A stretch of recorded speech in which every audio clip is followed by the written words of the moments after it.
નમસ્કાર વિદ્યાર્થી મિત્રો અને શિક્ષક મિત્રો. આપણા કારકિર્દીનું સૌથી અગત્યનું વર્ષ ધોરણ 10માં આપ બધા પ્રવેશી ચૂક્યા છો. એ બદલ આપને ખૂબ ખૂબ અભિનંદન અને આપના ભવિષ્ય માટે ખૂબ ખૂબ હૃદયપૂર્વકની શુભેચ્છાઓ. આજના દિવસે આપણે ગણિત વિષય માટે પ્રકરણ 3ની ચર્ચા કરવા માટે ભેગા થયા છીએ. આપ જાણો છો કે ગણિત વિષય એ ખૂબ જ અગત્યનો વિષય છે અને એમાં પૂરતું ધ્યાન આપવું પડે છે, પ્રેક્ટિસ પણ કરવી પડે છે અને પુનરાવર્તન પણ એટલું જ જરૂરી છે. ગણિતના પાયાના મુદ્દાઓને બરાબર સમજી અને આપણે ગણિતમાં સારી એવી સફળતા મેળવી શકીએ એ માટે આપણે એમાં પૂરતો સમય અને પરિશ્રમ કરવો અનિવાર્ય છે. આપ એ પણ જાણો છો કે આ વર્ષથી એટલે કે 2019-20થી આપણી પરીક્ષા પદ્ધતિમાં પહેલાં કરતાં ફેરફાર થયા છે. MCQના સ્થાને હવે આપણે પ્રશ્નપત્ર સબ્જેક્ટિવ પેપર્સ આપવાનું છે. 80 ગુણની પરીક્ષા આપવાની છે. એમાં આપણું પ્રકરણ 3 એમાં ઓલમોસ્ટ 8 ગુણ ભાર છે. 8 માર્ક્સનું વેઇટેજ આ ચેપ્ટરનું છે. આ ચેપ્ટરની શરૂઆત આપણે કરીએ એ પહેલાં આપણે ધોરણ 9ની થોડી વાત યાદ કરી લેવી પડશે. તમે ધોરણ 9માં પણ દ્વિચલ સુરેખ સમીકરણ વિશે અભ્યાસ કરી ગયા છો. આ પ્રકરણનું જે નામ છે એના એક એક શબ્દને આપણે બરાબર સમજવા પડે. આપણે ચેપ્ટરને સ્ક્રીન ઉપર જોઈએ એટલે હું તમને વાત કરું. ચેપ્ટરનું નામ છે દ્વિચલ સુરેખ સમીકરણ યુગ્મ. બધા જ શબ્દોને બરાબર સમજજો મિત્રો. દ્વિચલ, દ્વિચલ દ્વિ એટલે આપ જાણો છો બે, અને ચલ, ચલ કે જેની કિંમત ચલિત થાય છે, બદલાય છે, તે દ્વિચલ. સુરેખ સમીકરણ યુગ્મ. સુરેખ એટલે વિદ્યાર્થી મિત્રો 9મા ધોરણની વાત આપને યાદ હશે કે જે સમીકરણનો આપણે આલેખ દોરીએ અને આલેખ આપણને એક રેખા સ્વરૂપે મળે એવા સમીકરણને આપણે સુરેખ કહીએ છીએ. અને આવા આપણે બે સમીકરણોને સાથે અભ્યાસ કરવાનો છે એટલે આપણે એની યુગ્મ કહીએ છીએ. દ્વિચલ સુરેખ સમીકરણ યુગ્મ. પરીક્ષાની અંદર હમણાં કહ્યું એ પ્રમાણે આમનું વેઇટેજ 8 ગુણનું છે એટલે બહુ અગત્યનું પ્રકરણ છે અને સરળ પણ છે. જો એને આપણે થોડું કાળજીથી જોઈએ તો આપણે વ્યવસ્થિત રીતે એમાં પૂરા માર્ક મેળવી શકીએ એમ છીએ. આપણે જૂની વાત યાદ કરીએ. સ્લાઇડ ઉપર આવીએ તો દ્વિચલ સુરેખ સમીકરણને યાદ કરીએ પહેલાં આપણે 9મા ધોરણની વાત યાદ કરી લઈએ. એકચલ સુરેખ સમીકરણ આપણે 8મા અને 9મા ધોરણમાં તમે અભ્યાસ કરી ગયા છો, એને આપણે યાદ કરી લઈએ. સ્ક્રીન ઉપર આપને બતાવેલું છે કે ax + b = 0, જ્યાં a અને b બિલોંગ્સ ટુ r એટલે કે વાસ્તવિક સંખ્યાઓ છે. a અને b વાસ્તવિક સંખ્યાઓ છે અને અહીંયા શરત એ છે કે એની કિંમત શૂન્ય ન હોવી જોઈએ એટલે કે શૂન્યતર હોવી જોઈએ. એ ક્યારેય શૂન્ય હોઈ ન શકે. એ જે છે ને આપણે એક્સનો સહગુણક કહીએ છીએ. ax + b = 0 આ એકચલ સુરેખ સમીકરણનું વ્યાપક સ્વરૂપ છે જેને આપણે આગળના ધોરણમાં અભ્યાસ કરી ગયા છીએ. હવે આમાં ચલ x છે, એક જ ચલ છે. ચલ એક્સને આપણે સૂત્રનો કરતા બનાવીએ એટલે બી છે એ બરાબરની સામે જશે એટલે માઇનસ થશે અને એ બીના છેદમાં જશે. એટલે આમ જોઈએ તો એક્સની જે કિંમત છે એ મળે છે -b/a. તો -b/a જે છે એ આ સુરેખ સમીકરણનો એક અનન્ય ઉકેલ કહેવાય. આટલી વાત યાદ કર્યા પછી આપણે હવે દ્વિચલની વાત કરીએ. આ સમીકરણને એક ચલ એટલા માટે કહ્યું કે એમાં એક્સ એક જ ચલ હતું જ્યારે એ બી અને સી એ અચળ પદ હતા. પરંતુ એક્સ જેવો જો કોઈ બીજો ચલ એમાં હોય, સપોઝ આપણે એક્સ અને વાયનો ઉપયોગ કરીએ છીએ તો એક્સ ચલ પણ હોય અને વાય ચલ પણ હોય. તો આવી સ્થિતિ જ્યારે બને છે ત્યારે એને આપણે દ્વિચલ સુરેખ સમીકરણ કહીએ છીએ. એનું આપણે વ્યાપક સ્વરૂપ જોવાનો પ્રયાસ કરીએ. સ્લાઇડ ઉપર જોઈએ તો દ્વિચલ સુરેખ સમીકરણની અંદર આપણે જાણીએ છીએ કે એમાં એક્સ અને વાય બે ચલ હોય છે. દાખલા તરીકે ax + by + c = 0. તમે જોયું હમણાં આગળની સ્લાઇડમાં આપણે જોયું ત્યારે માત્ર ax + b હતું, y ત્યાં નહોતો અને =0 હતા. અહીંયા એક્સ અને વાય બંને છે. તમને ખ્યાલ આવે એટલા માટે બંનેને આપણે અલગ અલગ કલરથી બતાવવાનો પ્રયાસ કર્યો છે. એક્સ રેડ કલરમાં છે, વાય છે ગ્રીન કલરમાં છે. એટલે સમીકરણનું સ્વરૂપ આમ છે ax + by + c = 0. આ એમનું વ્યાપક સ્વરૂપ છે. હવે અહીંયા એક શરત છે. એ શરત એ છે, એકચલમાં આપણે યાદ કર્યું હતું કે એની કિંમત ક્યારે શૂન્ય હોવી જોઈએ નહીં. એટલે એ છે એ નોટ ઇક્વલ ટુ 0 હોવા જોઈએ. જ્યારે અહીંયા આપણે એ અને બી બંને ચલની વાત કરવાની છે, તો અહીંયા આપણી શરત એ છે કે આની અંદર, આ સમીકરણની અંદર એ અને બીની કિંમત એક સાથે શૂન્ય ન હોઈ શકે. એટલે એ એક શૂન્ય હોય તો ચાલે, તો બીનું અસ્તિત્વ હોવું જોઈએ, બીજા ચલનું હોવું જોઈએ, અથવા બીની કિંમત શૂન્ય થાય વાયના સગુણક તરીકે તો એનું અસ્તિત્વ હોવું જોઈએ. એ અને બી બંને એકી સાથે શૂન્ય ક્યારેય હોઈ શકે નહીં, તો એનું સ્વરૂપ દ્વિચલ સુરેખ સમીકરણનું રહેતું નથી. એક્સ અને વાય બંનેનું અસ્તિત્વ સાથે હોય એટલે એ શરતને આપણે એ અને બી બંને એકી સાથે શૂન્ય હોવી જોઈએ એમ કહીએ છીએ. એને ગાણિતિક સ્વરૂપમાં લખવું હોય તો આપણે લખીએ છીએ, સ્લાઇડમાં જોઈએ તો A square plus B square not equal to 0. આનો અર્થ એવો થયો કે એ અને બી બંને એકી સાથે શૂન્ય ન હોઈ શકે. આ બંનેની વાત એક જ છે. ગાણિતિક સ્વરૂપમાં આપણે એમ કહીએ કે A square plus B square not equal to 0. આ જે શરત છે એ શરત આપણને એવું કહે છે, એનો અર્થ એવો થાય છે જે આપણે કૌંસમાં લખ્યો છે સ્લાઇડમાં, કે એ અને બીની કિંમત એકી સાથે શૂન્ય ન હોઈ શકે. એટલે કાં એક્સ ચલનું અસ્તિત્વ સમીકરણમાં હોવું જોઈએ અથવા વાય ચલનું હોવું જોઈએ, અને બંનેનું હોય તો એનું સ્વરૂપ છે જ, પણ બંને એક સાથે શૂન્ય હોઈ શકે નહીં. આ એની આવશ્યક શરત છે, બિલકુલ જરૂરી છે દ્વિચલ સુરેખ સમીકરણને સમજવા માટે. આ સમીકરણના સમજવાનો પ્રયાસ કરીએ તો એમાં એક્સ અને વાય છે એને આપણે ચલ કહીએ છીએ. એક્સ અને વાય બે ચલ છે. એક્સ અને વાય બંને ચલ છે, જે રેડ અને ગ્રીન અક્ષરથી આપણે બતાવ્યા છે એને ચલ કહીએ છીએ. જ્યારે એ, બી અને સી, ત્યાર પછીનું જે છે એ, બી અને સી, એને તમે જુઓ તો એ છે એ એક્સનો સહગુણક છે, અને બી છે એ વાયનો સહગુણક છે, અને એક સી અચળ પદ છે. એટલે આમ જોઈએ તો એ, બી અને સી ત્રણેય અચળ પદ છે, અને વિશેષ રીતે કહીએ તો એ એક્સનો સહગુણક છે, બી છે એ ચલ વાયનો સહગુણક છે. સાથે સાથે તમે એ પણ જોઈ શકો છો કે એક્સ અને વાયની ઘાત એક છે, એનો જે ઘાતાંક છે એ એક છે. તમે જાણો છો મિત્રો કે એક ઘાતાંક હોય એને આપણે લખતા નથી, એ આપણે સમજી લેવાનું છે. એક્સ અને વાય ઉપર એક ઘાતાંક લખવાની જરૂર નથી, એ ઘાતાંક એક જ છે એવું આપણે માની લઈએ છીએ. એટલે એક્સ અને વાય બંનેની ઘાતાંક એક છે, અને એક છે એટલે આપણે કહીએ છીએ કે જેમની ઘાતાંક એક હોય એને આપણે સુરેખ સમીકરણ કહીએ છીએ. એટલે સ્લાઇડમાં જોઈએ છે તો દ્વિચલ સુરેખ સમીકરણની અંદર એક્સ પ્લસ બીવાય પ્લસ સી, જ્યાં એ અને બી અને સી અચળ છે, એક્સ અને વાય બંને ચલ છે, અને એની ઘાત એક્સ અને વાયની ઘાતાંક એક છે. આટલી વાત કર્યા પછી આપણે જોઈએ તો એ બીની કિંમત એકી સાથે શૂન્ય શક્ય નથી, એ શરત તો છે. એ, બી અને સી અચલ છે. અચલ એટલે તમે જાણો છો જે ચલિત ન થાય એ અચલ છે, એની કિંમત બદલાતી નથી. એ, બી અને સી વ્યાપક સ્વરૂપમાં આપણે જોઈએ છીએ, પરંતુ જ્યારે આપણે દાખલાઓ ગણીશું ત્યારે એ, બી અને સીની જગ્યાએ કોઈ પણ વાસ્તવિક સંખ્યાઓ હોઈ શકે, પ્લસ માઇનસ કોઈ પણ વાસ્તવિક સંખ્યાઓ ત્યાં હોઈ શકે છે, અને એનું આપણે સ્વરૂપ અને પ્રેક્ટિસ કરીશું એટલે આપણને વધારે ખ્યાલ આવશે. પણ એ અને બી એ બંને સહગુણક પણ છે, અચલ પણ છે, એની કિંમત ક્યારેય બદલાતી નથી. એક્સ અને વાય બંને ચલ છે, એની કિંમત હંમેશા ચલિત હોય છે, બદલાતી રહે છે. આટલી વાત કર્યા પછી આગળ જોઈએ તો એનું વ્યાપક સ્વરૂપ જોઈએ. આપણે હમણાં જ વાત કરી હતી કે અહીંયા માત્ર આપણે દ્વિચલ સુરેખ સમીકરણ એક તો જોવાનું જ છે, પણ એનું યુગ્મ સ્વરૂપ જોવાનું છે. એટલે બે સમીકરણો આપણી સામે હશે. આ પ્રકરણનો અભ્યાસ કરીએ ત્યારે આપણી સામે યુગ્મ સ્વરૂપે હશે, એટલે બે દ્વિચલ સુરેખ સમીકરણ હશે. એટલે એનો હવે વિશેષથી આપણે વ્યાપક સ્વરૂપે અભ્યાસ કરીએ તો આપની સામે સ્લાઇડ પર છે જ કે A I X plus B I Y plus C I equal to 0. મિત્રો અહીંયા આઈ જે છે એ ઇન્ડિકેટ એવું કરે છે કે એકવાર આઈની કિંમત આપણે 1 લઈશું, બીજી વાર આપણે એની કિંમત 2 લઈશું. એટલે તમે નીચે પ્રમાણે લખો તો જોઈ શકાશે કે a1x plus b1y plus c1 equal to 0. આ આપણું પહેલું દ્વિચલ સુરેખ સમીકરણ બન્યું, જ્યાં પણ એ શરત તો લાગુ પડે જ છે કે a1 square plus b1 square not equal to 0. મિત્રો હમણાં જ વાત થઈ એ પ્રમાણે તમે સમજી શકો છો. એનો અર્થ એવો થયો કે a1 અને b1ની બંનેની કિંમત એક સાથે શૂન્ય ન હોઈ શકે.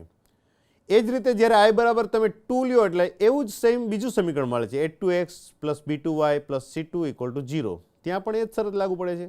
તો આ બે પ્રકારના સમીકરણો જ્યારે મળે ત્યારે આપણે એને દ્વિચલ સુરેખ સમીકરણનું યુગ્મ કહીએ છીએ.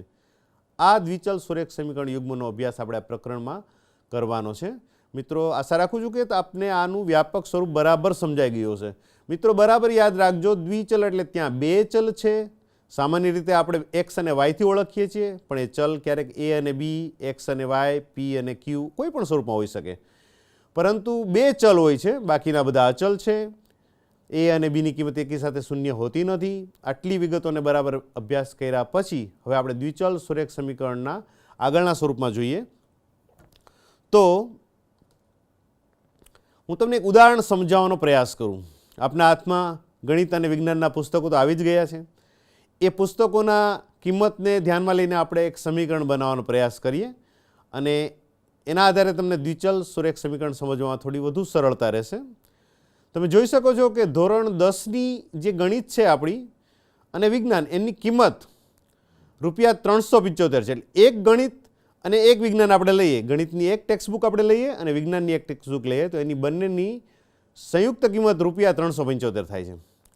તથા હવે આપણે એવું કરીએ કે જો 2 ગણિતની ટેક્સ્ટબુક લઈએ અને 3 વિજ્ઞાન લઈએ, ગણિતની કેટલી બુક લેવાની છે? 2 બુક, અને વિજ્ઞાનની 3 ટેક્સ્ટબુક લઈએ તો આપણે એમના માટે ₹699 ચૂકવવાના થાય છે. આપણી જે કિંમત છે ટેક્સ્ટબુક એના આધારે આ વાત કરીએ છીએ.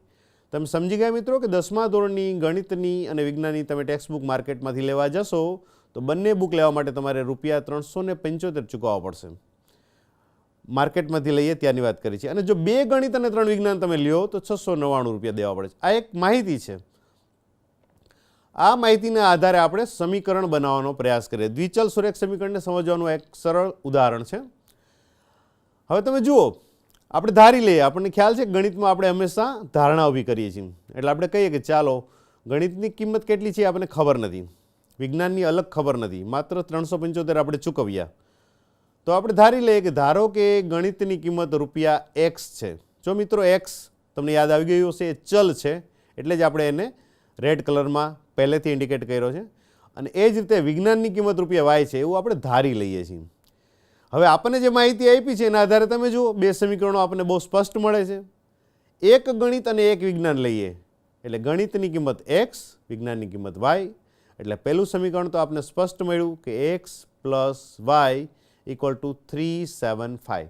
એટલે કે X + Y ગણિત અને વિજ્ઞાનની કિંમતનો સરવાળો આપણને કેટલો કયો છે? ₹375. આ એક પહેલું સમીકરણ બની ગયું. તમે જાણો છો કે આ દ્વિચલ સુરેખ સમીકરણ છે જેમાં 2 ચલ છે. એક ચલને આપણે ગણિતની કિંમત X કીધી, બીજો ચલ છે એ વિજ્ઞાનની કિંમત છે એ Y છે.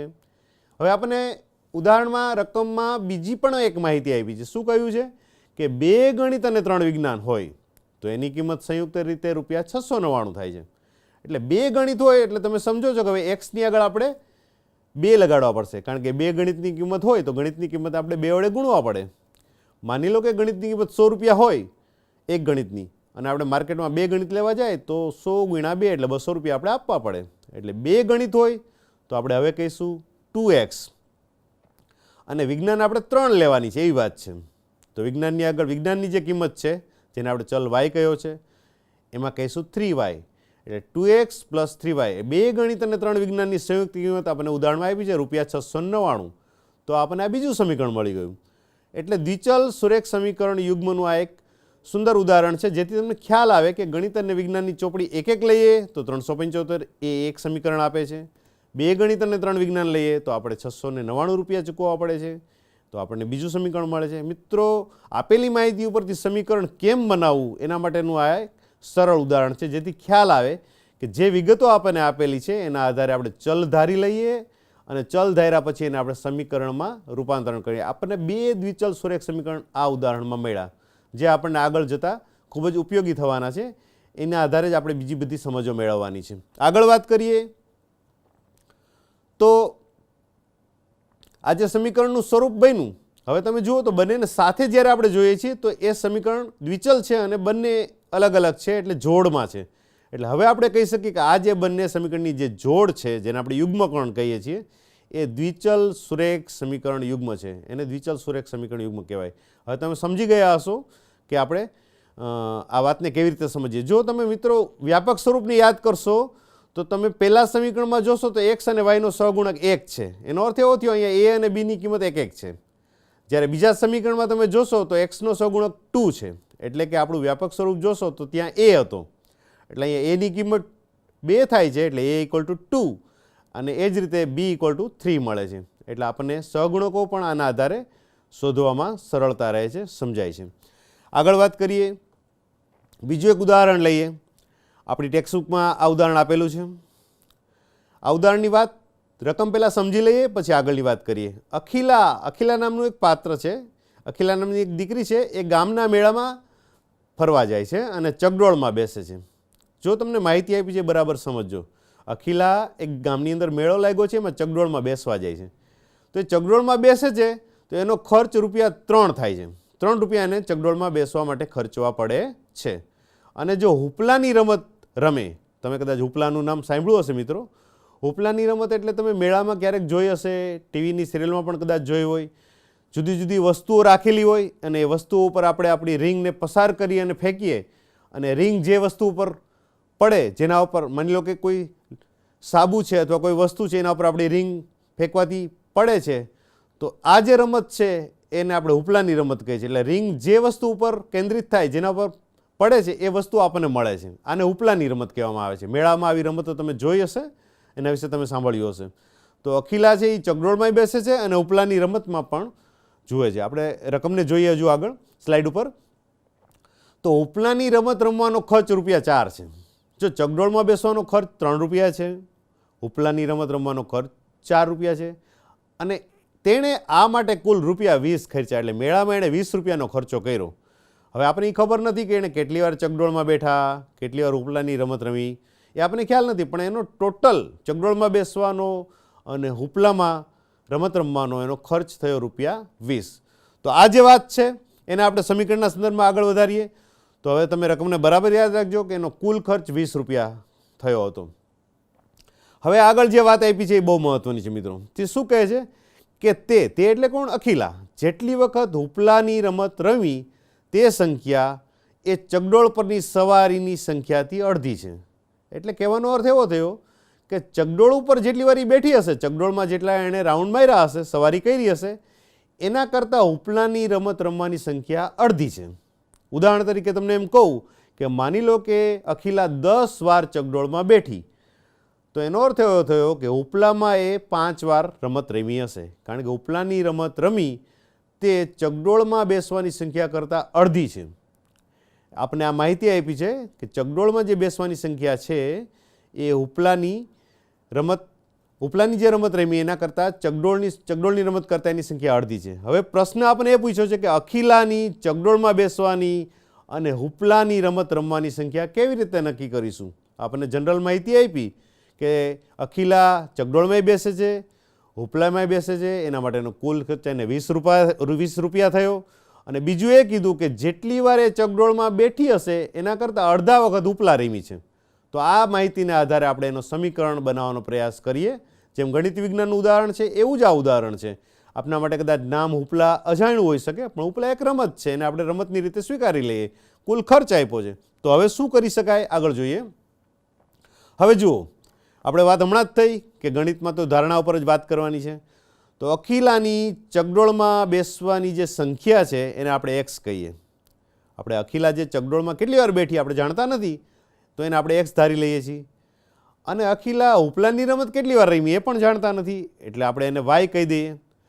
તો x છે એ ચગડોળમાં બેસવાની સંખ્યા છે, y છે એ હુપલામાં રમત રમવાની સંખ્યા છે. આ બંને આપણા માટે ચલ થયા. હવે આપણને જે માહિતી આપી છે એ પ્રમાણે જુઓ તો એમ કહ્યું હતું કે જે પરિસ્થિતિ આપી એમાં આપણું જે સમીકરણ બને છે y = 1/2x. એટલે x નું અડધું એ y છે. x કોણ છે? તો કે x છે એ ચગડોળમાં બેસવાની સંખ્યા. હમણાં મેં તમને ઉદાહરણનું સ્વરૂપ આપ્યું હતું કે માની લો કે અખિલા 10 વાર ચગડોળમાં બેઠી હોય તો 10નું અડધું થાય 5. તો એનો અર્થ એવો થયો કે અખિલાએ હુપલાની રમત 5 વાર રમી હશે. તો પહેલું સમીકરણ આપણને મળ્યું y = 1/2x. ઇટ મીન્સ xનું અડધું એટલે y છે એ તમે જાણો છો કે હુપલાની રમતની સંખ્યા છે, x છે એ ચગડોળ છે. આ પહેલી માહિતીના આધારે આપણને એક પહેલું સમીકરણ મળ્યું, દ્વિચલ સુરેખ સમીકરણ. સુરેખ શબ્દ પણ તમે જાણો છો, x અને y ની ઘાત 1 છે. આ આખા પ્રકરણમાં આપણે સુરેખની જ વાત કરવાની છે. હવે બીજી વાત કરીએ. બીજી માહિતી એવી આપી હતી આપણને, આગળની રકમમાં જુઓ તો 3x + 4y, એટલે કે ચગડોળમાં બેસવાની સંખ્યા માટે એને ₹3નો ખર્ચ અને હુપલાની રમત માટે ₹4નો ખર્ચ, આવું કહ્યું હતું. એટલે આપણે ચગડોળમાં જે બેસવાની સંખ્યા છે એને 3 વડે ગુણીએ અને હુપલાની રમત માટેનો ખર્ચ ₹4 કહ્યો છે. એકવાર હુપલા રમત રમીએ તો 4 વાર ₹4 આપવા પડે છે. એટલે 3x + 4y = 20. એટલે આમ ₹20નો એનો કુલ ખર્ચ થયો. એટલે આપણે બીજું સમીકરણ મળી ગયું કે ચગડોળમાં ₹3 ખર્ચ થાય છે, અને ચકડોળમાં બેસવાની સંખ્યા એટલે 3x પ્લસ ઉપલા માટે ₹4 એટલે 4y, 3x પ્લસ 4y = 20, કારણ કે કુલ ખર્ચ આપણને ₹20 આપ્યો છે. તો આપણને આ સમીકરણ બંનેમાં જે મળ્યા એ દ્વિચલ સુરેખ સમીકરણ યુગ્મ કહેવાય.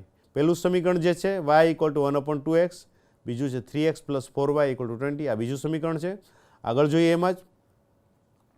તો આ જે વસ્તુ છે એના આધારે હવે આપણે સાદુરૂપ આપી અને આગળ એના આપણે વિશેષ અભ્યાસ કરવાનો છે. અત્યારે સમીકરણને માત્ર સમીકરણના સ્વરૂપમાં જ સમજીએ છીએ, એનો ઉકેલ એ બધી વાત હવે આપણે આગળ કરવાની છે. પણ સમીકરણ એટલે શું, દ્વિચલ સુરેખ સમીકરણ, આપણે જે માહિતી આપી હોય એના આધારે દ્વિચલ સુરેખ સમીકરણ કેવી રીતે બનાવવું એ આપણે બંને ઉદાહરણો દ્વારા જોયું. ગણિત અને વિજ્ઞાનની કિંમત દ્વારા આપણે 2 સમીકરણો બનાવ્યા, અને અખિલાની ચકડોળ અને હુપલાની રમત રમવાની જે ક્રિયા છે અને એમાં જે માહિતી આપી છે એના આધારે આપણે બીજા 2 સમીકરણો બનાવ્યા. આ રીતે આપણને આપેલી માહિતી ઉપરથી આપણે દ્વિચલ સુરેખ સમીકરણ બનાવી શકીએ છીએ. અને એ સમીકરણ બનાવતા આપણને બરાબર આવડી જાય ત્યાર પછી આપણે આ પ્રકરણની અંદર જે આગળનો અભ્યાસ કરવાનો છે એની વાત થોડી આગળ વધીએ. સ્લાઇડ ઉપર આવીએ તો હવે આપણે પ્રકરણનો મુખ્ય જે હાર્દ છે એના ઉકેલ શોધવાની વાત છે. દ્વિચલ સુરેખ સમીકરણ એટલે શું, એનું યુગ્મ કેવું હોય, એ કેવી રીતે બને, માહિતી ઉપરથી સમીકરણ કેમ બનાવાય, એના આપણે 2 ઉદાહરણો જોયા. હવે આપણો જે મુખ્ય વાત છે, મુખ્ય હેતુ છે એના ઉકેલની વાત છે. તો આપણે જે 10મા ધોરણના આ પ્રકરણમાં અભ્યાસ કરવાનો છે એમાં ઉકેલ માટે આપણી પાસે 2 ઓપ્શન છે. પહેલો ઉકેલ માટેનો રીત છે એ આલેખની રીત છે. તમે 9મા ધોરણમાં આલેખની અભ્યાસ કરી ચૂક્યા છો. એ આલેખની રીતે પણ આ દ્વિચલ સુરેખ સમીકરણનો ઉકેલ શોધી શકાય. આલેખની રીતે જ્યારે ઉકેલ શોધવા જાય મિત્રો ત્યારે એમાં આપણી સામે 3 વિકલ્પો આવે છે. એ કયા કયા, કેવી રીતે, એની વાત આપણે આગળ કરતા રહીશું. પણ આલેખની રીતમાં આપણી સમક્ષ 3 વિકલ્પો આવે છે, અને બીજી સમીકરણને જે ઉકેલવાની રીત છે એને બેઝિક રીત કહેવામાં આવે છે. એ બેઝિક રીતના પણ 3 પ્રકાર છે. અલગ અલગ 3 પ્રકારથી આપણે સમીકરણોનો ઉકેલ શોધી શકીએ છીએ. તો આ બંને વસ્તુઓને ક્લિયર કર્યા પછી મિત્રો ફરીવાર જરા યાદ કરાવી દો કે દ્વિચલ સુરેખ સમીકરણ એટલે શું, એની રચના કેવી રીતે થાય, આપેલ માહિતી ઉપરથી દ્વિચલ સુરેખ સમીકરણ કેમ બનાવવું, એ આપણે 2 ઉદાહરણો જોયા. હવે એની ઉકેલ તરફ જઈએ તો આપણી પાસે એક બાજુ આલેખની રીત છે, એક બાજુ બેઝિક રીત છે. તો એ શું છે એની વાત આગળ કરીએ. હવે આલેખની રીતની વાત કરીએ. જ્યારે દ્વિચલ સુરેખ સમીકરણના ઉકેલ માટે આલેખની રીત તરફ આપણે આગળ વધવું હોય ત્યારે પહેલી વાત આપણી એ છે કે આપણે 2 સમીકરણોનો આલેખ દોરીએ. આલેખ કેમ દોરવો આપણે 9મા ધોરણમાં અભ્યાસ કરી ગયા છીએ. અત્યારે પણ આપણે એનો આગળ ઉદાહરણ જોઈશું. તો જ્યારે તમે આલેખ દોરશો તો જે બિંદુ બંને સમીકરણોના આલેખ પર સામાન્ય હોય એ બિંદુના યામ સમીકરણ યુગ્મનો ઉકેલ ગણાય. મિત્રો બરાબર ફરીવાર સમજીએ કે તમે એકવાર સમીકરણ જે આપ્યા છે એના આધારે તમે આલેખ દોરો. આલેખ દોરશો એટલે એક બિંદુ એવું મળશે કે જે બિંદુ બંને સમીકરણના આલેખ ઉપર હશે. એટલે માની લો કે તમે આલેખ દોરો અને તમે આલેખમાં 2 રેખા મળે, તો આ બંને રેખાઓ જ્યાં છેદતી હશે એ બિંદુ એવું હશે જે બંને રેખામાં આવેલું. એક રેખાને માની લો L કહીએ અને બીજી રેખાને M કહીએ, તો બંને રેખાઓ જ્યાં છેદે છે એ બિંદુ જે છે એના જે યામ છે એ આપણા સમીકરણ યુગ્મનો ઉકેલ ગણાય. તમને જરા આગળ વિગતથી આપશું ત્યારે વધારે સમજાશે. ટૂંકમાં એમ કહેવાનું છે કે આલેખ દોર્યા પછી જે બિંદુ બંને સમીકરણોની રેખા ઉપર અથવા આલેખ ઉપર હોય એ બિંદુના યામને આ સમીકરણ યુગ્મનો ઉકેલ કહેવામાં આવે છે. આટલી વાત કર્યા પછી આગળ જોઈએ તો આલેખ રેખા ઉપર આપણે હમણાં જ વાત કરી હતી એમ કે આલેખ દોરો ત્યારે તમારી સમક્ષ 3 વિકલ્પો આવે છે. અને આ 3 વિકલ્પો જે આવે છે એ કેવી રીતે આપણી સમક્ષ આવે છે, કેવા સમીકરણ હોય ત્યારે આ વિકલ્પો આવે છે એની વાત કરીએ એટલે તમને વધારે સ્પષ્ટ સમજાશે. 3 વિકલ્પો પૈકી આપણે પહેલી વાત કરીએ. પહેલો ઓપ્શન આપણી પાસે એવો છે કે માની લો કે આપણી પાસે કોઈ સમીકરણ આવે અને એનો આપણે આલેખ દોરીએ તો એ આલેખ છે એ દોરવાથી આપણને 2 રેખાઓ મળશે અને આ બંને રેખાઓ ભિન્ન હોય એટલે કે અલગ છે અને એક બિંદુમાં છે. તે તમારી સમક્ષ સ્લાઇડ ઉપર છે, તમને સ્પષ્ટ સમજાય. એટલે આલેખમાં મેં રેખાઓ થોડી વધારે પહોળી બતાવી છે. ખરેખર રેખાઓનું અસ્તિત્વ આવું હોતું નથી, એ તો એક કલ્પના છે, પણ સમજવા માટે આપણે 2 રેખાઓ દોરી છે. તમે જો ચોકડી જેવા સ્વરૂપમાં એ આપને દેખાય છે. તો આ બંને રેખાઓ જ્યાં ક્રોસ થાય છે, આ જે ભાગ છે આ ભાગ એવો છે કે જે બંને રેખામાં આવેલો. આ બિંદુ જે છે એ આ રેખા ઉપર પણ આવેલું છે અને આ બીજી રેખા છે એના પર આ આવેલું છે. એટલે આ બિંદુ એવું છે જે બંને રેખાઓ પર આવેલું છે, જેને આપણે છેદ બિંદુ કહી શકીએ. એટલે બંને રેખાઓ એક બિંદુમાં છેદે છે. હમણાં જ કહ્યું એમ કે આ જે બિંદુ જે છે જ્યાં બંને રેખાઓ છેદે છે એના જે યામ હોય એને સમીકરણ યુગ્મનો ઉકેલ કહેવાય. તો એ કેવી રીતે એની વાત કરીએ આગળ. બંને રેખાઓ ભિન્ન હોય અને એક બિંદુમાં છેદતી હોય એની વાત કરીએ છીએ આગળ. અહીં આપણે એમ કહી શકીએ કે આવું જ્યારે પરિસ્થિતિ ઉત્પન્ન થાય કે બંને રેખાઓ ભિન્ન મળે અને એક બિંદુમાં છેદે, તો એનો અર્થ એવો થયો કે આ જે સમીકરણ યુગ્મ છે એને અનન્ય ઉકેલ મળે. મિત્રો, અનન્ય શબ્દ તમારા માટે જાણીતો છે. અનન્યને આપણે સમજવાનો પ્રયાસ કરીએ તો એક અને માત્ર એક જ, એકથી વધારે પણ નહીં, એકથી ઓછું પણ નહીં, અનન્ય ઉકેલ મળે છે. તો આવા સમીકરણનો જ્યારે એક જ ઉકેલ મળે, અનન્ય ઉકેલ મળે, ત્યારે એ સમીકરણ યુગ્મને આપણે સુસંગત સમીકરણ કહીએ છીએ. આ બહુ જ અગત્યનો મુદ્દો છે મિત્રો. સુસંગત સમીકરણ કોને કહેવાય? તો કે જેને માત્ર એક અને એક જ ઉકેલ મળે, અનન્ય ઉકેલ મળે, એવા યુગ્મને આપણે સુસંગત સમીકરણ કહીએ છીએ. સુસંગત સમીકરણ કહેવા માટે આપણે એવું કહી શકીએ કે જેને જે સમીકરણનો આલેખ દોરતા એને માત્ર અને માત્ર એક અનન્ય ઉકેલ મળે ત્યારે એને આપણે સુસંગત કહીએ છીએ. એના વ્યાપક સ્વરૂપ માટે વાત કરીએ તો તમને યાદ હશે મિત્રો, બંને સમીકરણના જે સહગુણકો હતા, એક્સના સહગુણક આપણે કહેતા હતા પહેલા સમીકરણમાં a1, બીજા સમીકરણમાં a2. તો અહીંયા તમે જો a1 છેદમાં a2, એ જ રીતે વાયના સહગુણક એટલે b1 છેદમાં b2. એટલે બંનેનો જે ગુણોત્તર છે, બંનેના જે એક્સ ચલ છે એના જે સહગુણકોનો ગુણોત્તર છે a1 અપોન a2 અને b1 અપોન b2 એ બરાબર નથી, એટલે કે નોટ ઇક્વલ ટુ છે. જ્યારે a1 upon a2 not equal to b1 upon b2 થાય, આવી સ્થિતિનું જ્યારે નિર્માણ થાય ત્યારે જ આપણને માત્ર એક ઉકેલ મળે છે. એને બીજા સ્વરૂપમાં લખવું હોય તો મિત્રો આમ પણ લખી શકાય કે a1 b2 આને તમે ક્રોસ ગુણાકાર કરો તો a1 b2 minus a2 b1 equal to not equal to 0. આ પણ એ જ સ્વરૂપ છે. આ બંને વાત એક જ છે, પણ કહેવાનો મતલબ એમ છે કે a1 અપોન a2 અને b1 અપોન b2 બંને સહગુણકોનો ગુણોત્તર જ્યારે સમાન ન થાય ત્યારે આપણને માત્ર એક જ ઉકેલ મળે છે. હજી આગળ એને સમજવાનો પ્રયાસ કરીએ. તમારી સામે બે સમીકરણો છે. પહેલું છે x plus 2y equal to 5 અને બીજું છે 3x plus 5y equal to 13. આ બંને સમીકરણો તમે જ્યારે જોશો ત્યારે તમે જુઓ એમનો એક જ ઉકેલ મળે છે. કેવી રીતે સમજવા માટે પ્રયાસ કરીએ તો આપણી શરત છે a1 upon a2 not equal to b1 upon b2. તો a1 એટલે શું મિત્રો? a1 એટલે પહેલા સમીકરણનો એક્સનો સહગુણક, જે અહીંયા એક છે, કશું જ નથી એટલે એક હોય, એટલે a1 ની જગ્યાએ આપણે એક મૂક્યો છે. જ્યારે બીજા સમીકરણમાં એક્સનો સહગુણક 3 છે, એટલે કે a2 બરાબર 3 થશે, એટલે 1 અપોન 3. સામે વાયના સહગુણક જોઈએ તો 2 અને 5, એટલે એનો ગુણોત્તર લ્યો તો 2 અપોન 5. સામે બાજુ 1 અપોન 3 છે, આ બાજુ 2 અપોન 5 છે. બહુ સ્વાભાવિક છે કે 1 અપોન 3 અને 2 અપોન 5 સમાન નથી, એટલે કે 1 upon 3 not equal to 2 upon 5. એ બંનેનો જ્યારે આપણે બીજા સ્વરૂપમાં જોઈએ કે a1 b2 minus a2 b1 not equal to 0 થવા જોઈએ. તમે આનો ગુણાકાર કરો ક્રોસ, એટલે 1 અને 5નો ગુણાકાર થશે, આ બાજુ 3 અને 2નો ગુણાકાર થશે, 5 ગુણ્યા 1 એટલે 5, 3 ગુણ્યા 2 એટલે 6, 5માંથી 6 જાય મિત્રો તો -1 આવવાના છે. 0 તો ક્યારેય નહીં આવે, એટલે કે આ બંને 0 નથી આવતા. ઇટ મીન્સ આ શરતનું પાલન થાય છે. એટલે કે આ સમીકરણને એક અને માત્ર એક જ ઉકેલ હોય. આ રીતે આપણે એને સમજવાનું છે. આ જે મુદ્દો છે એ બહુ જ મહત્વનો છે. યાદ રાખજો ફરીવાર, બંને સમીકરણના એક્સ ચલના ગુણોત્તર અને વાય ચલના ગુણોત્તર સમાન ન હોય, તમે જોઈને જ સમજી જશો, ગુણોત્તર કરવાની પણ જરૂર નથી. જ્યારે સમાન ન હોય ત્યારે એને માત્ર અને માત્ર એક જ ઉકેલ હોય છે, અનન્ય ઉકેલ હોય છે. અને અનન્ય ઉકેલ હોય એટલે આવા સમીકરણને સુસંગત સમીકરણ કહેવામાં આવે છે. આગળ જોઈએ. હજુ તમને એનો આલેખ બતાવવાનો પ્રયાસ કર્યો છે. આ જ સમીકરણનો સાંકેતિક આલેખ છે. તો જે સમીકરણો છે એનો ગુણોત્તર હમણાં આપણે જોયો 1 upon 3 not equal to 2 upon 5. તો આ બંને રેખાઓ મળે છે. આ એક્સ અક્ષ છે આડી લાઈન, આ વાય અક્ષ છે ઊભી લાઈન. આલેખ દોર્યો તો આવી બે રેખાઓ મળે છે. આ બે રેખાઓ બંને અહીંયા છેદે છે. એ બિંદુને દૂરથી બતાવવાનો પ્રયાસ કર્યો છે. એના યામ 1 અને 2 છે. એક્સ યામ ઉપર, એક્સ અક્ષ ઉપર એનો યામ 1 હશે, વાય ઉપર 2 હશે.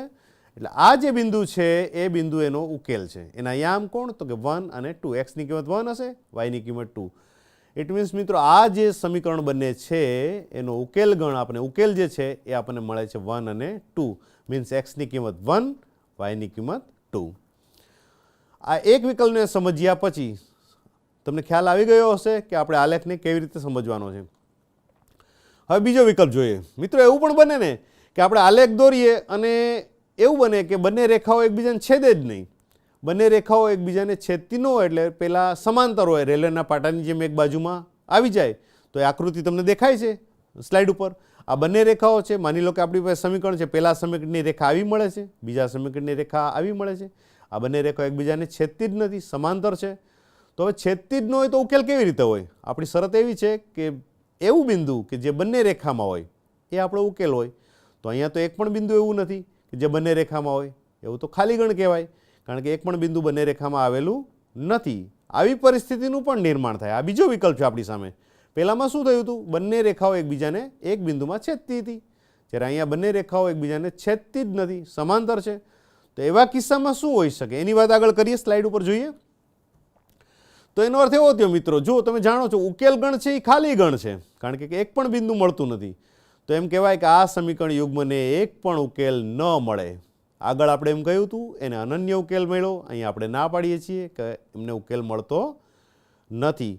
તો સીધી વાત છે. આગળ એમ કહ્યું હતું જો ઉકેલ મળે તો એને આપણે સમીકરણને સુસંગત સમીકરણ કહેતા હતા. તો અહીંયા તો આપણને ઉકેલ મળતો નથી, એટલે આ જે સમીકરણ હશે આપણી સામે એ સુસંગત નથી એમ કહેવાય. મિત્રો બંને વચ્ચેનો તફાવત બરાબર સમજજો. કોને સુસંગત કહેવાય અને કોને સુસંગત ન કહેવાય. ઉકેલ નથી મળતો ત્યારે આપણે એને સુસંગત નથી એવું કહીએ છીએ. એને પણ આપણે ઉદાહરણથી સમજવાનો પ્રયાસ કરીએ. તો ગુણોત્તરની વાત પહેલાં કરી લઈએ. તો અહીંયા શું છે મિત્રો કે જે એક્સ ચલના સહગુણકોનો ગુણોત્તર છે એ અને વાય ચલના જે સહગુણકોનો ગુણોત્તર છે એ બંને સમાન હશે મિત્રો.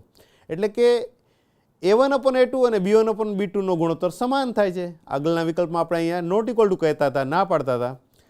પરંતુ આ બંનેનો જે અચળ પદ છે એની સાથેનો ગુણોત્તર સમાન નહીં થાય. અચળ પદ એટલે જે C1 અને C2 છે એની સાથે બંને સમાન ન થતા. તમે એક્સના સહગુણકો લ્યો કે વાયના સહગુણકો લ્યો, પણ અચળ પદના ગુણોત્તર એની સાથે સમાન થતા નથી. આવી સ્થિતિનું જ્યારે નિર્માણ થાય ત્યારે આપણને એમનો ઉકેલ મળતો નથી. સમજવા માટેનો પ્રયાસ કરીએ.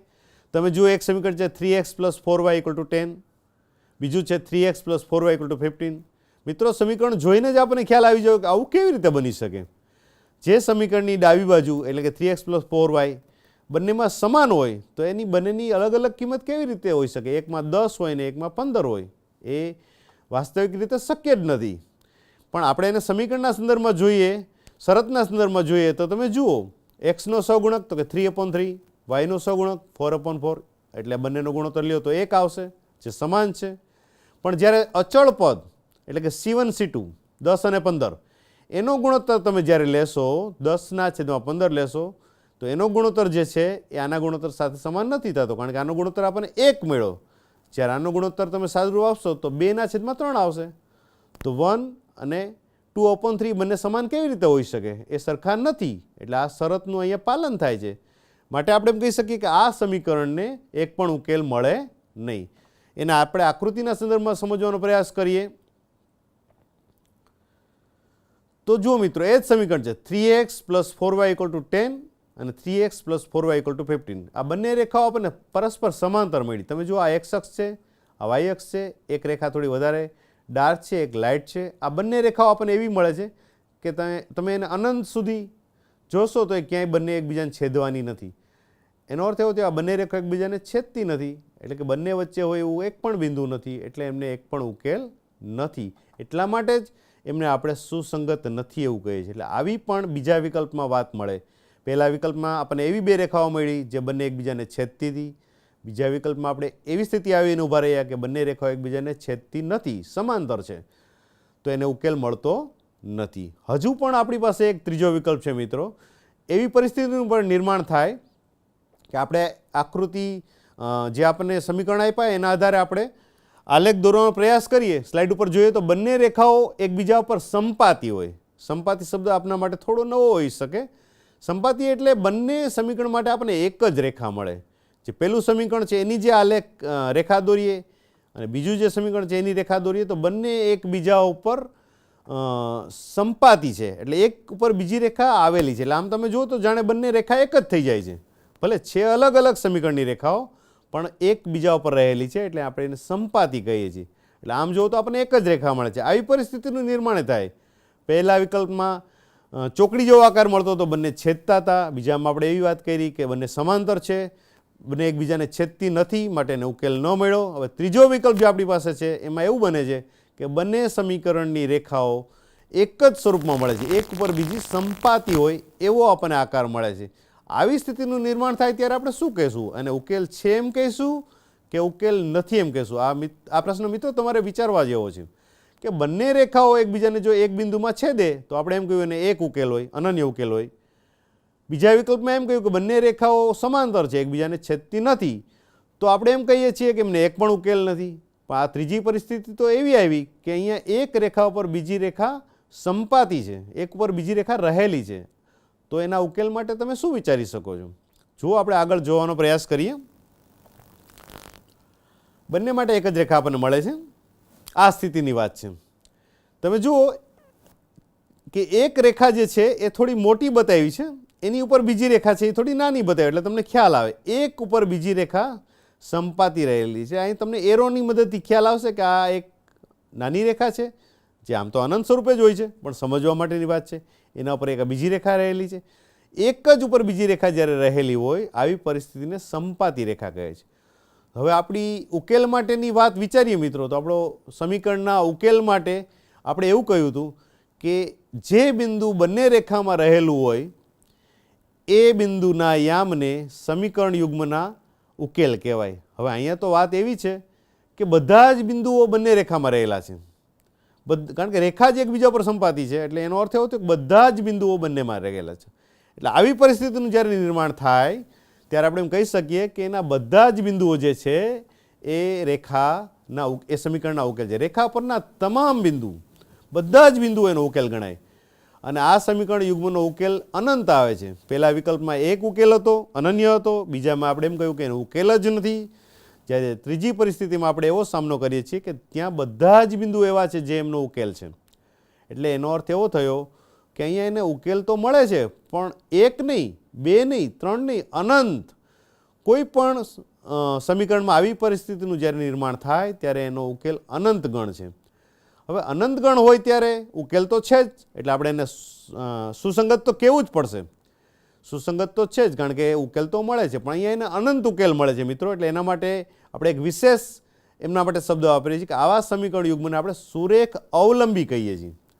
મિત્રો યાદ રાખજો, સુસંગત તો છે જ, કારણ કે એનો ઉકેલ તો છે જ, પણ અનંત ઉકેલ છે. અનંત ઉકેલ હોય એવા કિસ્સામાં આપણે આવા સમીકરણ યુગ્મને આપણે સુરેખ અવલંબી છે એવું કહીએ છીએ. ક્યારે મિત્રો? જ્યારે બંને સમીકરણની રેખાઓનો આલેખ આપણને સંપાતી મળે, રેખાઓ સંપાતી મળે, ત્યારે આપણે એમને સુરેખ અવલંબી છે એવું સ્વરૂપ કહીએ છીએ. તો મિત્રો ત્રણ વિકલ્પો થયા. પહેલા વિકલ્પમાં આપણે એવું કહ્યું કે એને માત્ર અને માત્ર એક જ ઉકેલ મળે છે, તો એને આપણે સુસંગત કહ્યા. બીજા વિકલ્પની વાત કરી, એમાં આપણને ઉકેલ ન મળ્યા. ત્રીજા વિકલ્પની વાત કરી, એમાં આપણને એવું મળ્યું કે બંને રેખાઓ સંપાતી મળી, એટલે આપણે અનંત ઉકેલો મળ્યા. આ ત્રણ પરિસ્થિતિની આપણે વાત કરી. હવે આગળ સમજીએ તો અહીંયા શું થાય છે. જુઓ મિત્રો, અવલંબી હોય તો સુસંગત તો હોય જ, પણ અહીંયા તમે જુઓ એક્સના સહગુણકોનો ગુણોત્તર, વાયના સહગુણોનો ગુણોત્તર અને અચળ પદના સહગુણકોનો ગુણોત્તર, એટલે A1/A2, B1/B2 અને C1/C2 બધા જ સમાન થયા. મિત્રો આમ તમે સમજવાનો પ્રયાસ કરશો તો એકનું એક સમીકરણ હશે. આવી સ્થિતિમાં અનંત ઉકેલ મળે છે. સમજીએ ઉદાહરણથી. x + y = 7, બીજું છે 3x + 3y = 21. જો તમે જરાક બારીકાઈથી જોશો તો તમને ખ્યાલ આવી જશે આ સમીકરણ બને તો એકના એક છે, કારણ કે અહીંયા તમે બધાને 3 વડે ગુણો તો 3x + 3y, 7 × 3 એટલે 21.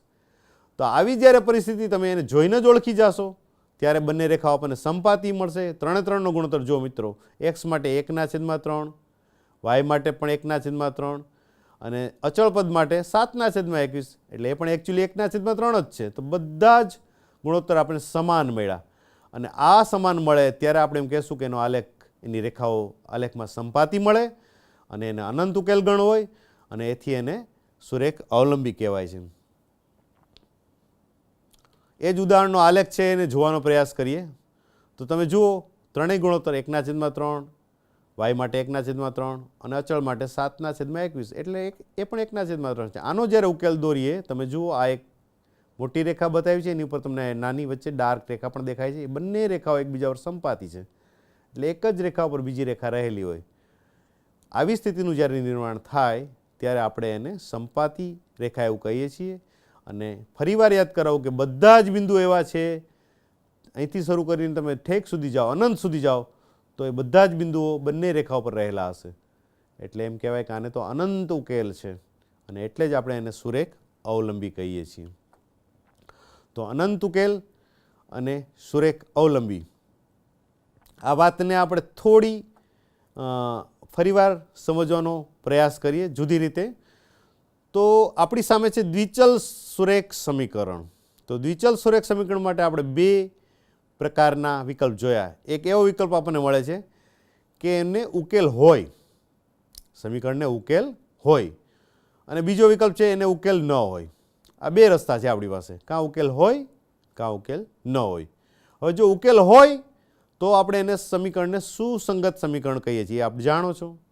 અને જો ઉકેલ જ ન હોય તો એને સુસંગત નથી એમ કહેવાય. હવે જો ઉકેલ જ ન હોય એ વાત તો અહીંયા પૂરી થઈ ગઈ, અને કહી દેવું પડે કે આ સમીકરણ યુગ્મને ઉકેલ નથી, આ સમીકરણ યુગ્મ સુસંગત નથી. પણ જો ઉકેલ હોય તો પાછા આપણી સામે બે વિકલ્પ આવે છે કે ઉકેલ છે તો કેટલા છે, એક જ છે કે અનંત છે. જો એને એક જ એટલે કે અનન્ય ઉકેલ હોય તો એ સમીકરણ આપણે શું કહ્યું, સુસંગત હોય.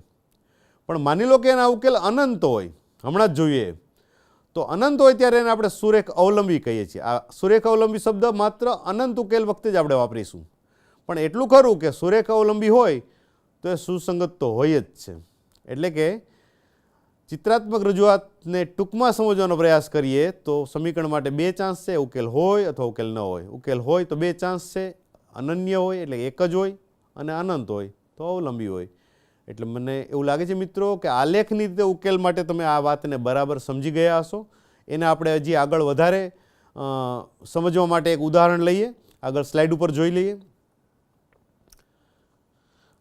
તો જૂની જે વાત છે ત્રણે ત્રણ વસ્તુઓને એને આપણે યાદ કરી લઈએ. આપણી વાતને આજે પૂરી કરીએ એ પહેલાં આપણે શું શું ભણ્યા એ મુદ્દાઓને બરાબર ચકાસી લઈએ, જેથી આપણને આગળનો અભ્યાસ કરવામાં વધારે ખ્યાલ આવે. આપણે સુરેખ સમીકરણ, દ્વિચલ સુરેખ સમીકરણનું વ્યાપક સ્વરૂપ જોયું, AIX plus BIY plus CI equal to 0, જે AI² plus BI² not equal to 0. તમે જાણો છો કે અહીં આઈની કિંમત છે ક્રમશઃ 1 અને 2, 1 અને 2 છે. 1 અને 2 એટલે એકવાર આપણે 1 લઈશું એટલે A1, B1, C1 આવું સ્વરૂપ મળશે. જ્યારે 2 લઈશું I બરાબર ત્યારે બીજું સ્વરૂપ મળશે A2, B2 અને C2. આવા બે સમીકરણો મળે મિત્રો ત્યારે આપણને એ યુગ્મ સ્વરૂપ છે, યુગ્મ વ્યાપક સ્વરૂપ છે એમ કહેવાય છે. અને આ શરત બહુ જ મહત્ત્વની છે, આ ભૂલાય નહીં.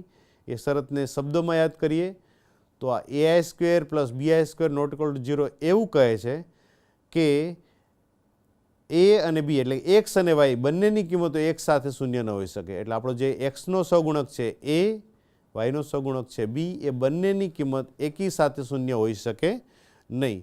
આવું જ્યારે આપણે કહીએ ત્યારે એ વ્યાપક સ્વરૂપ બને છે. ત્યાર પછી આપણે બીજી વાત આલેખના સંદર્ભમાં કરી કે દ્વિચલ સુરેખ સમીકરણ યુગ્મનો ઉકેલ મેળવવાની આલેખની રીત.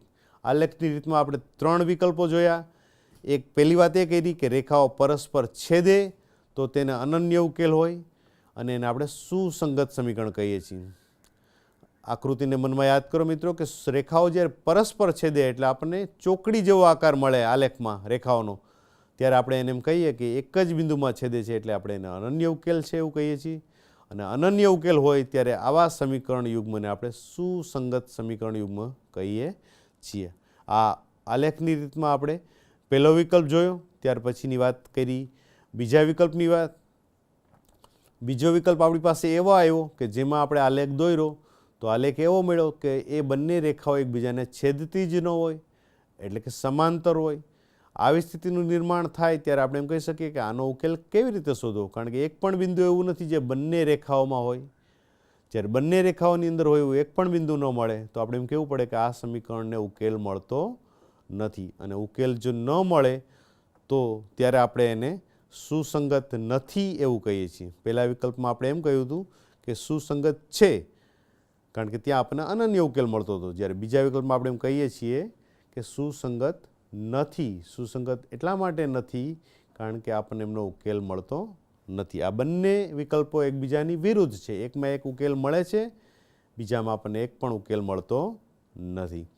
ત્રીજી વાત કરીએ તો દ્વિચલ સુરેખ સમીકરણ યુગ્મનો ઉકેલ મેળવવાની જે આલેખની રીતો છે એમાં ત્રીજી વાત હતી બંને રેખાઓ એકબીજા ઉપર સંપાતી હોય. હમણાં છેલ્લે જે આપણે વિકલ્પ જોયો એ કે એક સમીકરણની રેખા તમે આલેખ ઉપર આલેખો, પછી બીજા સમીકરણની રેખા આલેખો તો બંને એકબીજા પર સંપાતી હશે, એટલે એક ઉપર બીજી રેખા હશે, ત્યારે એને આપણે સુરેખ અવલંબી એવું કહીએ છીએ. અને સુરેખ અવલંબી હોય તો એ સમીકરણ છે એ સુસંગત તો હોય જ, એ બહુ સ્વાભાવિક છે. એટલે ત્રણ વિકલ્પની અંદર આપણને આ વસ્તુ બહુ સ્પષ્ટ થાય છે. પહેલામાં એક જ ઉકેલ છે, બીજામાં એક પણ ઉકેલ નથી, અને ત્રીજાની અંદર અનંત ઉકેલ ગણ છે. આ વિકલ્પમાં અનંત ઉકેલ ગણ આપણને જોવા મળે છે. તો આ આલેખની ત્રણેય રીતો જોયા પછી આપણે થોડી આગળની વાત કરી લઈએ તો તમને ખ્યાલ આવશે કે આકૃતિના સંદર્ભમાં શું થાય છે. તમે જો મિત્રો, છેલ્લો વિકલ્પ જે આપણે જોયો એ આ પ્રકારનો હતો. આ બહુ જ સમજવો જરૂરી છે કારણ કે વારંવાર એમની વાત પરીક્ષાઓમાં પૂછાતી હોય છે. જ્યારે એક્સ અને વાય, તમે જો હું તમને સમજાવવાનો ફરીવાર પ્રયાસ કરું કે પહેલું જે સમીકરણ છે અને બીજું સમીકરણ છે એ તમે જોશો કે જોવામાં સમાન જ છે, એકરૂપ છે બંને. કારણ કે અહીંયા X plus Y equal to 7 છે, અહીંયા 3x plus 3y equal to 21 છે.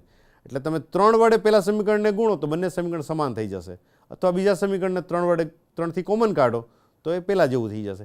એટલે કે 3 એક્સના સહગુણકોનો ગુણોત્તર, વાયના સહગુણકોનો ગુણોત્તર અને અચળ પદના ગુણકોનો ગુણોત્તર જ્યારે સમાન થાય ત્યારે આપણને આ પ્રકારની આકૃતિ મળે છે. અને આવું જ્યારે બને ત્યારે આપણે એના અનંત ઉકેલ ગણ કહીએ છીએ અને એને સુરેખ અવલંબી કહીએ છીએ. એનાથી આગળનો જોવાનો પ્રયાસ કરીએ તો બીજી આકૃતિ આવી હતી કે જેમાં આપણને બંને સમાંતર રેખાઓ મળે છે. અહીંયા તમે જોયું કે 3x plus 4y equal to 10 અને સામે તમે જો 3x plus 4y equal to 15. તમે રકમને બરાબર જોશો તો લોજિકલી ખોટી જ દેખાય છે, કારણ કે 3x પ્લસ 4y જ્યારે ડાબી બાજુ જો સમાન હોય તો એની જમણી બાજુ અલગ અલગ કેવી રીતે હોઈ શકે? અહીંયા આપણે 10 કહીએ છીએ, અહીંયા 15 કહીએ છીએ. તો આવું જ્યારે સમીકરણ આપની સમક્ષ આવે તો તમે જોઈને જ કહી શકશો કે આ સમીકરણ વાસ્તવિક રીતે શક્ય નથી. અને છતાં પણ જો તમે બંનેનો આલેખ દોરવાનો પ્રયાસ કરશો તો બંનેની રેખાઓ અલગ અલગ મળશે. અને આ અલગ રેખાઓ મળવાને કારણે આપણે એમ કહીશું કે એમને એક પણ ઉકેલ નથી. એટલે આ સૌથી મહત્ત્વની વસ્તુ આમાં છે કે ઉકેલ ક્યારે ન હોય અને અનંત ઉકેલ ક્યારે હોય. એવા નાના નાના પ્રશ્નો પરીક્ષાઓમાં ઘણીવાર પૂછાતા હોય છે અને એના કારણે આપણને અસ્પષ્ટ થતા હોઈએ છીએ. કારણ કે રકમ જોઈને આપણે ખ્યાલ આવી જવો જોઈએ કે રકમની અંદર જોયા પછી આપણને ખ્યાલ આવે કે આ સમીકરણ તો બંને એક જ લાગે છે, માત્ર ગુણાકારનો ફરક છે, ત્યારે આપણે એમ કહી શકીએ કે એના અનંત ઉકેલ હોય છે. અને ક્યારેક આપણે સમીકરણને જોઈને જ ખ્યાલ આવી જાય કે આવું તો કેવી રીતે શક્ય બને? જો ડાબી બાજુ બંનેની સમાન હોય તો જમણી બાજુ અલગ અલગ કેવી રીતે હોઈ શકે?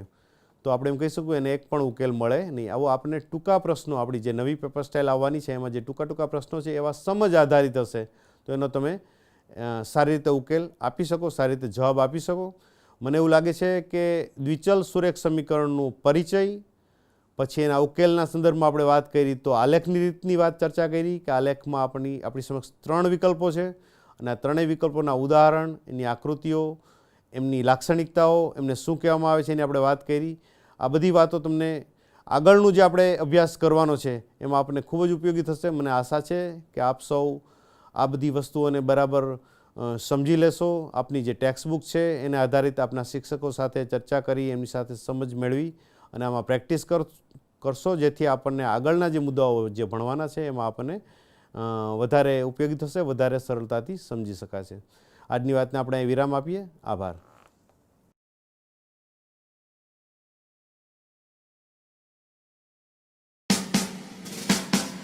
એકવીસમી સદી આપણને કારકિર્દીની અનંત તક આપે છે. જે વિદ્યાર્થીઓ 10મા ધોરણ પછી શું કરવું, કઈ કારકિર્દી પસંદ કરવી એવી મૂંઝવણમાં હોય તેઓ પોતાની રુચિ અને ક્ષમતાઓના આધારે ઘણા બધા ક્ષેત્રોમાં કારકિર્દી બનાવી શકે છે. આવું એક ક્ષેત્ર છે ગણવેશધારી સેવાઓ. ચાલો જાણીએ આ ક્ષેત્ર વિશે અને આ ક્ષેત્રમાં કારકિર્દીની વિવિધ તક વિશે. ગણવેશધારી સેવાઓમાં કારકિર્દી અનન્ય કોઈ ક્ષેત્રમાં કારકિર્દીથી અલગ છે. તેમાં અસાધારણ હિંમત, બહાદુરી, બલિદાન અને માતૃભૂમિ માટે પ્રેમની આવશ્યકતા છે. આ બેજોડ ગુણો અને તેને ખૂબ જ આદરણીય અને પ્રતિષ્ઠિત કારકિર્દી બનાવે છે. સૈનિકો અને અધિકારીઓ જે આપણી સરહદોને સુરક્ષિત કરે છે, તેનાથી માંડીને ચોકીદાર સુધી બધા લોકો આ ગણવેશધારી સેવાઓના ક્ષેત્રમાં આવે છે. ગણવેશધારી સેવાઓને 4 મુખ્ય કેટેગરીમાં વર્ગીકૃત કરી શકાય છે. પ્રથમ પ્રકાર ડિફેન્સ ફોર્સ અથવા આર્મી, નેવી અને એરફોર્સ છે.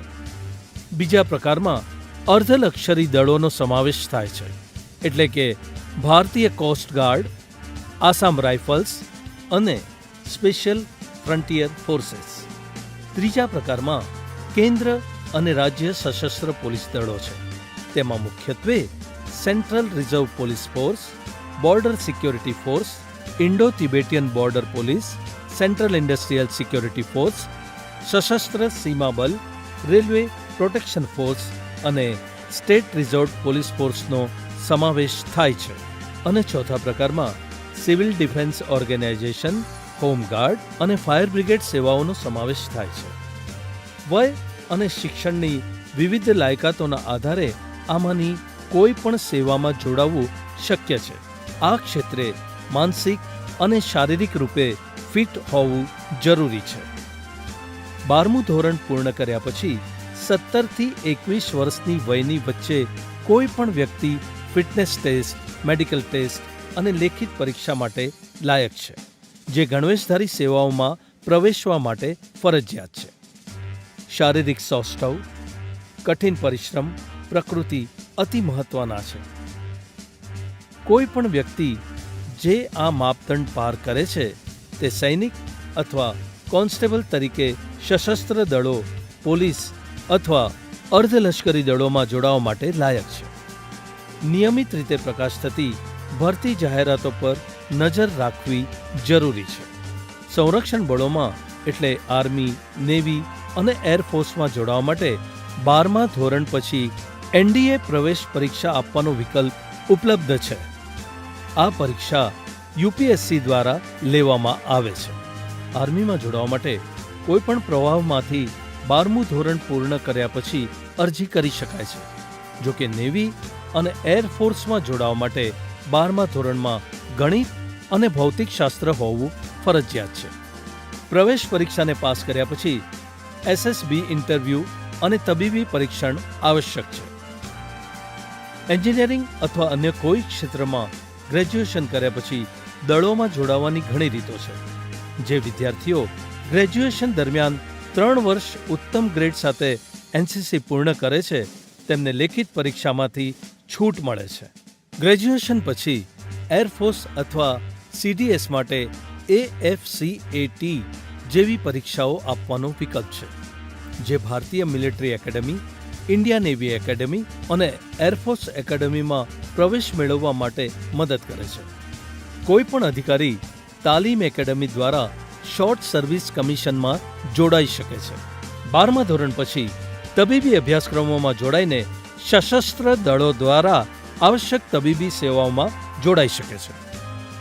તેવી જ રીતે જુનિયર કમિશન અધિકારી અથવા જેસીઓ તરીકે સશસ્ત્ર સેવાઓમાં જોડાવા માટે વિવિધ તકનીકી અભ્યાસક્રમો જેમ કે pathology, laboratory, radiology, hotel management, nursing વગેરેનો સમાવેશ થાય છે.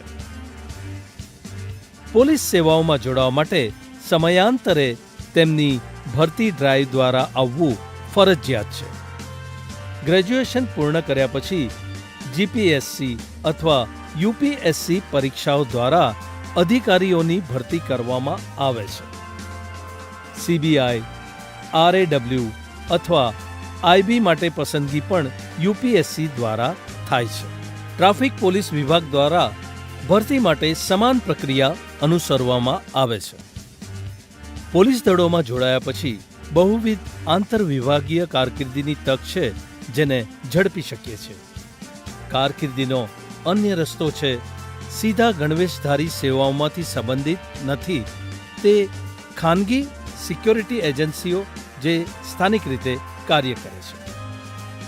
ગણવેશધારી સેવાઓમાં કારકિર્દી બનાવવા માટે શારીરિક સૌષ્ઠવ મહત્વનું છે, કારણ કે તે ખૂબ જ માંગ ધરાવતું ક્ષેત્ર છે. તેમજ માનસિક રીતે ખડતલ હોવાનું પણ મહત્વનું છે.